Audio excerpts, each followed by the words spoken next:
मंगळवार यंदाचा सर्वात उष्ण दिवस सांताक्रूजमध्ये 39 अंश तापमानाची नोंद। आजही वातावरण उष्ण आणि दमट राहण्याची शक्यता।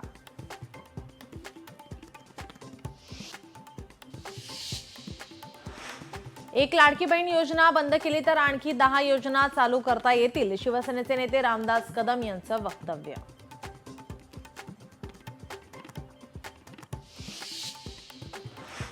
सीएसएमटी दादर ठाण्यासह 6 स्थानकात प्लॅटफॉर्म तिकीट बंद। मध्य रेल्वेकडून 16 मार्चपर्यंत तिकीट विक्रीवर निर्बंध।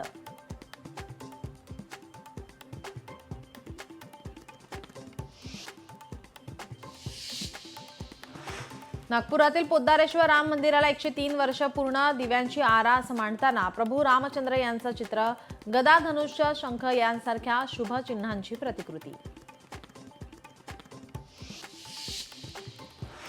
रत्नागिरीकरांचे विमानतळाचे स्वप्न लवकरच पूर्ण होणार। रत्नागिरी विमानतळावर प्रवासी टर्मिनलचे काम वेगाने सुरू।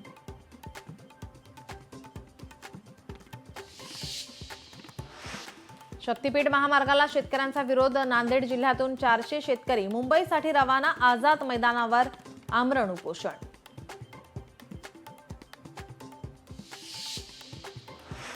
बांगलादेश आणि रोहिंग्यांच्या बनावट प्रमाणपत्र रोखण्यासाठी महत्त्वाचा निर्णय। जन्म मृत्यू प्रमाणपत्रांसाठी पुरावे नसताना अर्ज केल्यास अर्जदारांविरुद्ध फौजदारी कारवाई।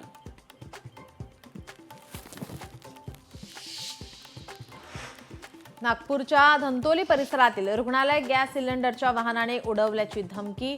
धंतोली पोलिसात तक्रार दाखल।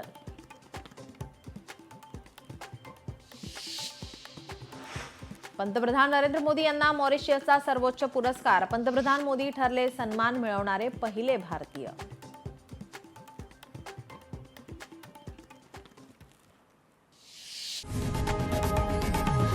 लोकशाही मराठी ऐका, पहा, जागरूक रहा।